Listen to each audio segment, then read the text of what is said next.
Next देखते हैं अगला, weight by volume percent concentration, weight by volume percent concentration. ये कैसे निकालते हैं, कितना होता है वेट ऑफ सॉल्यूट, ये होता है वेट ऑफ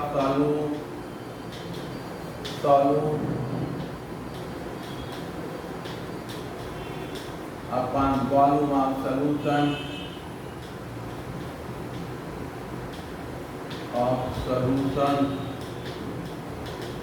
इनटू 100, ठीक है, इनटू 100, अर्थात weight by volume percent concentration ये हो गया W अपॉन V इंटू 100, ठीक है। ये जो है weight by volume percent concentration का फार्मूला है। नेक्स्ट देखा जाए, अगला हम देखते हो पार्ट पर मिलियन कंसंट्रेशन, ppm कंसंट्रेशन। देखिए किसी सॉल्यूशन के 100 ml में पार्ट पर मिलियन कंसंट्रेशन। तो नेक्स्ट देखते हैं पार्ट पर मिलियन कंसंट्रेशन क्या होगा, पार्ट पर मिलियन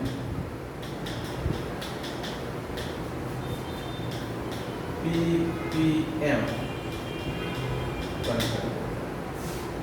किसी सॉल्यूशन के 1 मिलियन पार्ट अर्थात 10⁶ पार्ट में सॉल्यूट के जितने पार्ट घुले होते हैं वही उस सॉल्यूशन का पार्ट पर मिलियन में कंसंट्रेशन कहलाता है।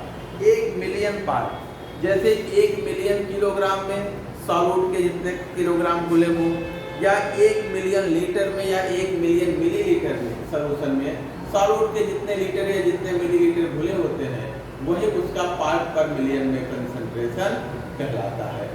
तो देखते हैं number of parts of solute, present in 1 million part, यानी 10⁶ पार्ट, 1 मिलियन पार्ट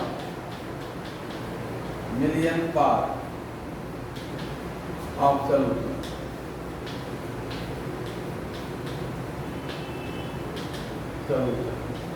इस पार्ट पर मिलियन कंसंट्रेशन, पार्ट पर मिलियन कंसंट्रेशन,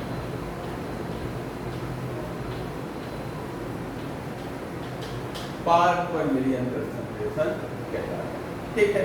किसी सॉल्यूशन के 1 मिलियन पार्ट में सॉल्यूट के जितने पार्ट घुले होते हैं वही उसका पार्ट पर मिलियन कंसंट्रेशन कहलाता है।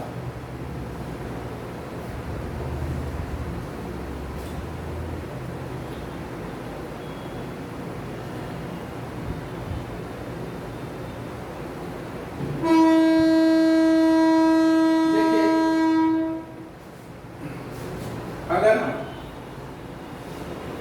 देखें तो पार्ट पर मिलियन कंसंट्रेशन ये किसके होता है, सॉल्यूट के parts of solute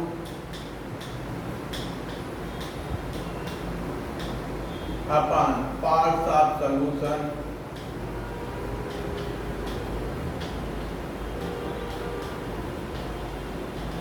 into 10⁶।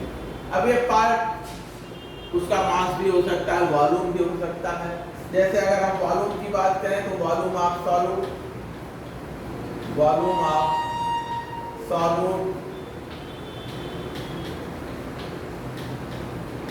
Upon volume of solution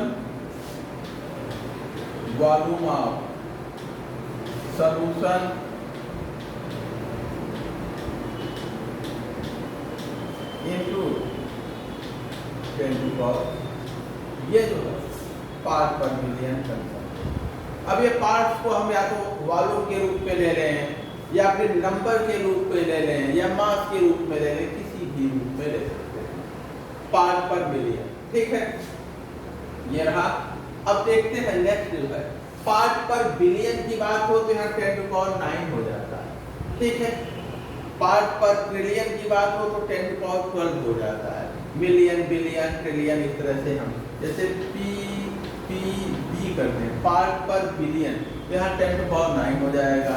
अगर हम पार्ट पर ट्रिलियन कर दें पी पी टी तो 10 टू पावर 12 हो जाएगा। इस तरह से हम अलग अलग यूनिट लेते हैं।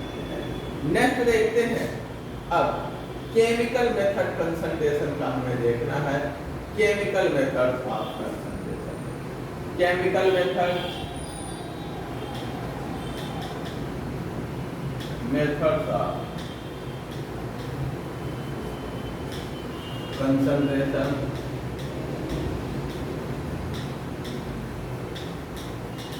सांद्रता कंसंट्रेशन व्यक्त करने की रासायनिक विधियां, केमिकल मेथड्स ऑफ कंसंट्रेशन। इसमें देखिए सबसे पहला जो मेथड हम देखेंगे वो है मोलरिटी। मोलरिटी, मोलरिटी किसी सॉल्यूशन के 100 ml में, सॉल्यूशन के 100 ml में सॉल्यूट के जितने ml डिजॉल्व रहते हैं वही सॉल्यूशन की मोलरिटी कहलाता है। Number of moles of solute dissolve in 1 litre of solution. किसी सॉल्यूशन के 1 लीटर में सॉल्यूट के जितने मोल घुले रहते हैं वही उसकी मोलरिटी कहलाता है। Number of moles of solute dissolved in 1 liter of the solution is called molarity of that solution। यदि 1 लीटर सॉल्यूशन में सॉल्यूट के 3 मोल घुले हैं तो मोलरिटी 3 हो जाएगी। अगर 5 मोल घुले हैं तो मोलरिटी 5 हो जाएगी। तो मोलरिटी क्या होती है? Number of moles of solute, number of moles of solute dissolved in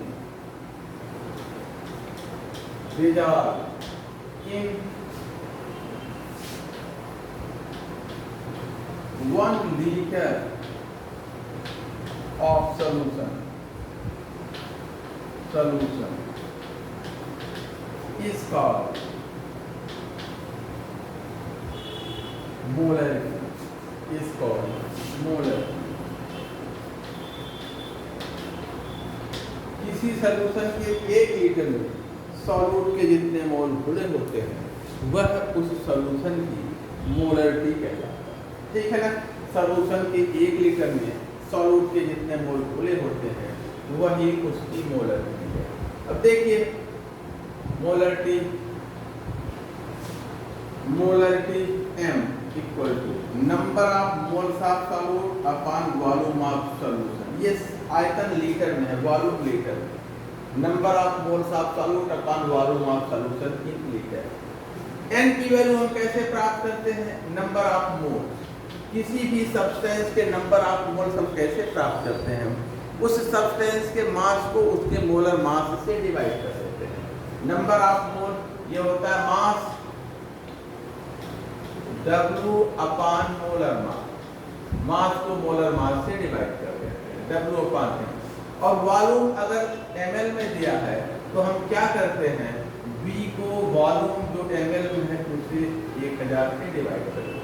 ठीक है ना, तो यहाँ पर W अपॉन M को हम किससे V अपॉन W को M से डिवाइड कर दें तो M मिल जाता है, V को 1000 से डिवाइड कर दें तो वॉल्यूम हमें मिल जाता है किसमें? लीटर में।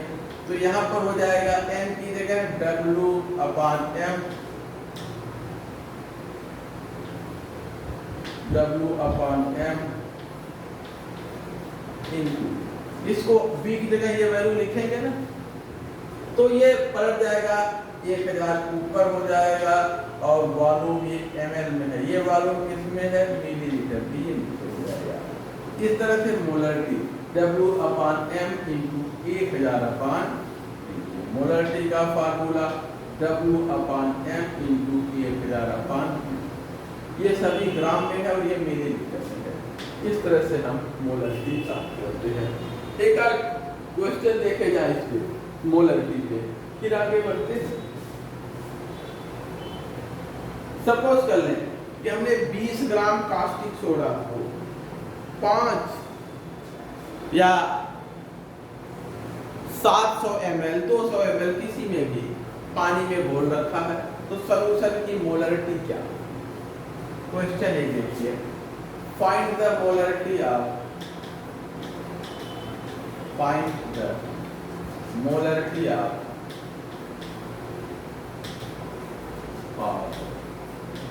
a solution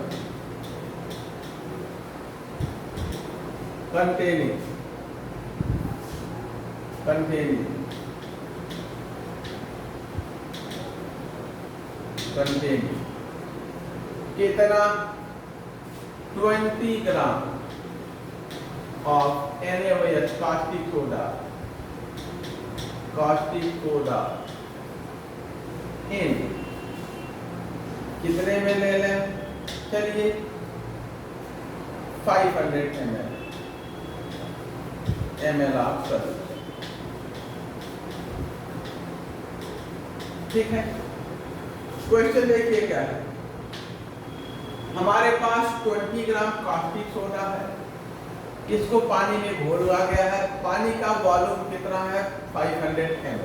हमें सॉल्यूशन की मोलरिटी प्राप्त करनी, तो मोलरिटी हमें कैसे मिलेगा? Number of moles.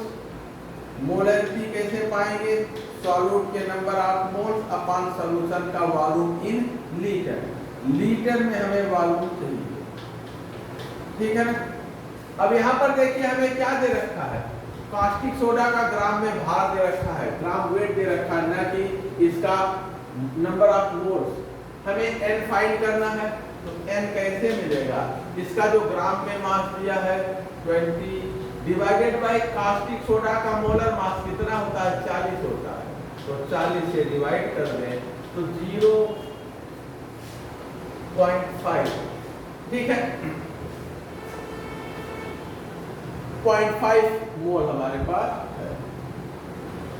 और वॉल्यूम कितना होगा? वॉल्यूम हमें लीटर में वॉल्यूम चाहिए, वॉल्यूम किस में दिया है? मिलीलीटर में। तो 500 को हम डिवाइड कर देंगे 1000 से, ठीक है। तो ये कितना हो जाएगा? 0.5 लीटर, ये हो गया। अब हम यही वैल्यू रखते हैं, नंबर ऑफ मोल्स कितना हो गया? 0.5 और वॉल्यूम कितना हो गया? 0.5 लीटर। इसको सॉल्व करेंगे 1 आ जाएगा, तो मोलरिटी सॉल्यूशन की क्या हो जाएगी? ठीक है, सॉल्यूशन की मोलरिटी क्या हो जाएगी? 1 हो जाएगी। अब हम आते हैं मोलरिटी के बाद मोलैलिटी पे। सॉल्यूशन की मोलैलिटी कैसे फाइंड करेंगे? मोलैलिटी ऑफ सॉल्यूशन,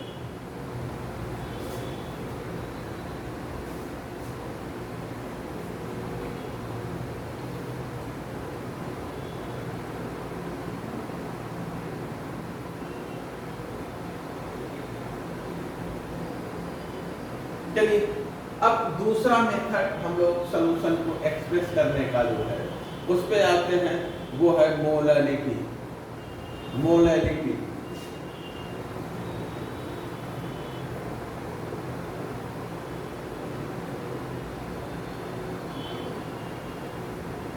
दूसरा मेथड है molality.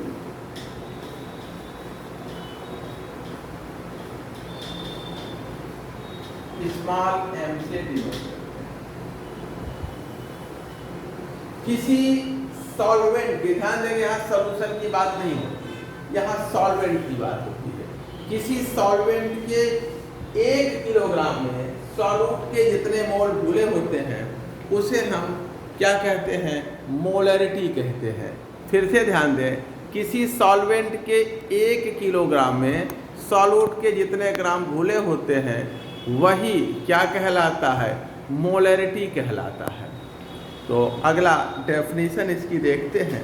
Number of moles of solute present in 1000 kilogram of solution is called molality.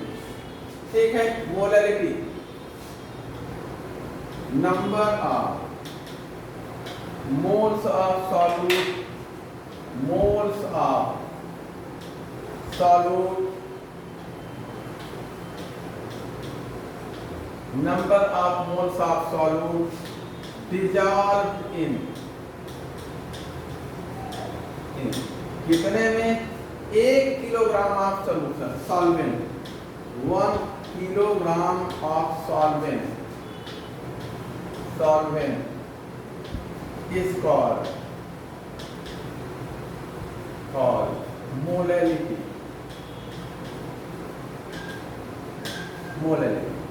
Solution में अगर हम देखें तो सॉल्वेंट के 1 किलोग्राम में, सॉल्वेंट के 1 किलोग्राम में सॉल्यूट के जितने मोल घुले हुए वही उसकी मोलैलिटी कहलाता है। देखिए कैसे मोलैलिटी ये क्या होगा?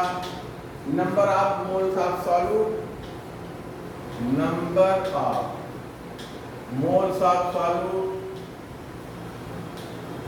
सॉल्यूट विलेय के मोलों की संख्या divided by volume of solution.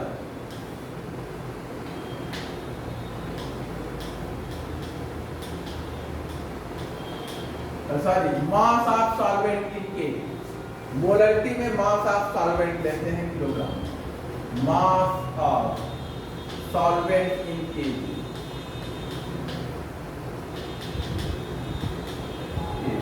Kilogram में सॉल्वेंट का मास। मोलैलिटी हम कैसे निकालते हैं? सॉल्यूट के नंबर ऑफ मोल्स को सॉल्वेंट के किलोग्राम में केजी में सॉल्वेंट का जो मास है उसी से डिवाइड कर देते हैं। अब देखिए नंबर ऑफ मोल्स हम कैसे पाते हैं?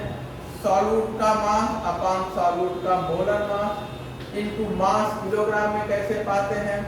हम सॉल्वेंट के ग्राम मास को 1000 से डिवाइड कर देते हैं तो ये हो जाएगा, ऊपर पलट जाएगा 1000 अपॉन, ये मोलैलिटी का फार्मूला है। ठीक है ना, ये मोलैलिटी का फार्मूला है। यहाँ पे देखिए इसकी जगह हमने क्या लिखा है? इसकी जगह हमने लिखा है W/M के, सॉल्यूट का ग्राम में mass divided by molar mass. और इसकी जगह क्या लिखा है? सॉल्वेंट का ग्राम में भाग डिवाइडेड बाय 1000, तभी ये किलोग्राम में हमें मिलेगा। ये ग्राम में 1000 से डिवाइड करेंगे तो किलोग्राम, तो मास of solvent in gram divided by 1000। और इन दोनों की वैल्यू हमने यहाँ रख दिया तो हमें मोलैलिटी प्राप्त हो गया। अब इस पे भी एक आप क्वेश्चन कर लेते हैं, देखा जाए।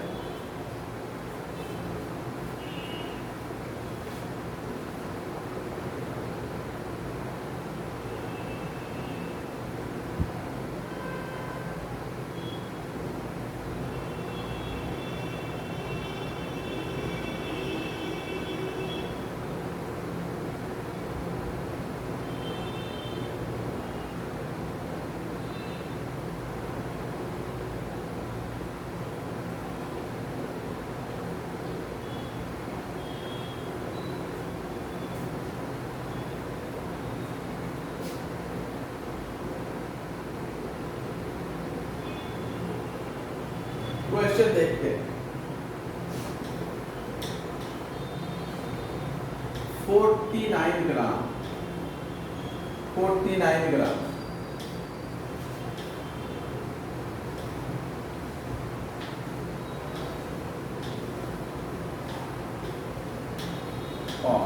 Solvent sulphuric acid H2SO4 is dissolved in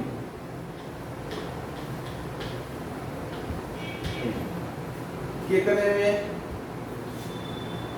200 gram of water. ठीक है, हमने 49 ग्राम सल्फ्यूरिक एसिड को 200 ग्राम जल में घोल दिया। हमें मोलैलिटी फाइंड करनी है। Find the molality of solution, find the molality of solution, solution की मोलैलिटी प्राप्त करना है। तो हम कैसे प्राप्त करेंगे? सॉल्यूट के नंबर ऑफ मोल्स को पहले फाइंड करेंगे, फिर सॉल्वेंट का जो वॉल्यूम है किलोग्राम, मास है किलोग्राम में, उसी से हम क्या करेंगे? उसको डिवाइड कर देंगे। ठीक है, तो मोलरिटी हमें मिलेगी। मोलरिटी का फॉर्मूला क्या था? M इक्वल टू सॉल्यूट के कितने ग्राम है? 49 divided by molar mass, sulphuric acid का मोलर मास 98 होता है, इनटू 1000 अपान सॉल्वेंट का भार कितना है? 200। तो ये हो जाएगा 1/2 इंटू 5/1 के, तो ये आ जाएगा कितना? 2.5। तो मोलरिटी सॉल्यूशन की कितनी होगी? 2.5। 2.5 सॉल्यूशन की मोलरिटी हो गई। सॉल्यूशन की मोलरिटी क्या होगी? 2.5 होगी। अब इसके बाद आता है मोलरिटी, और मोलरिटी के बाद नॉर्मलिटी आता है, और मोल फ्रैक्शन आता है। नॉर्मलिटी है, फॉर्मेलिटी है। यहाँ पर एक पॉइंट बताते हैं। देखिए, जब हम मोलरिटी को व्यक्त कर रहे थे, मोलरिटी इसमें क्या निहित था? इसमें वॉल्यूम इन्वॉल्व था। इन्वॉल्व है वॉल्यूम।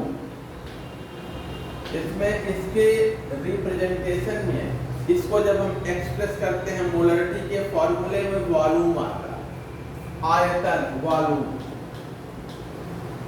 जो कि किस पे डिपेंड करता है? which depends on temperature। Temperature बढ़ाने पर वॉल्यूम बढ़ जाता है। जो डिपेंड करता है, which depends on temperature, depends on temperature, जो कि टेम्परेचर पर डिपेंड करता है। तो फिर से ध्यान दें, मोलरिटी को एक्सप्रेस करने में क्या निहित है, क्या इन्वॉल्व है? वॉल्यूम, जो टेम्परेचर पर डिपेंड करता है। अतः मोलरिटी भी टेम्परेचर के साथ वही करता है। Health molarity also change with temperature. Molarity also change with temperature. Temperature के साथ मोलरिटी परिवर्तित होती है। Molarity change with temperature. तापमान बढ़ाने पर मोलरिटी घटती है। ताप बढ़ाने पर आयतन बढ़ेगा। आयतन बढ़ेगा तो मोलरिटी क्या हो जाती है? कम हो जाती है। लेकिन यदि हम मोलरिटी को देखें, मोलरिटी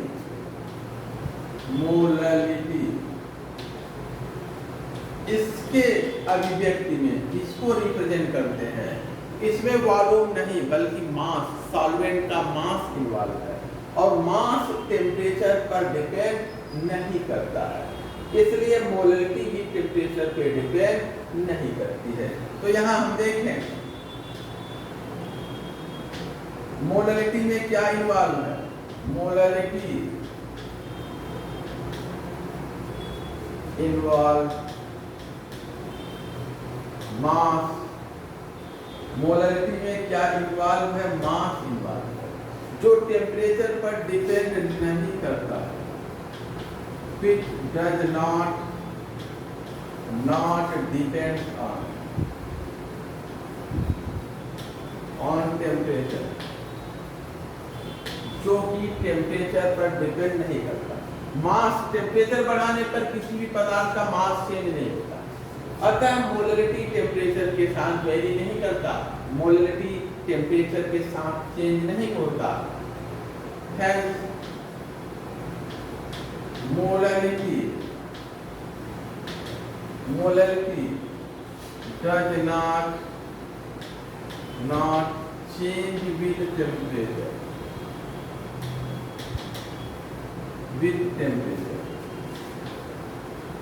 मोलरिटी टेम्परेचर के साथ परिवर्तित नहीं होता।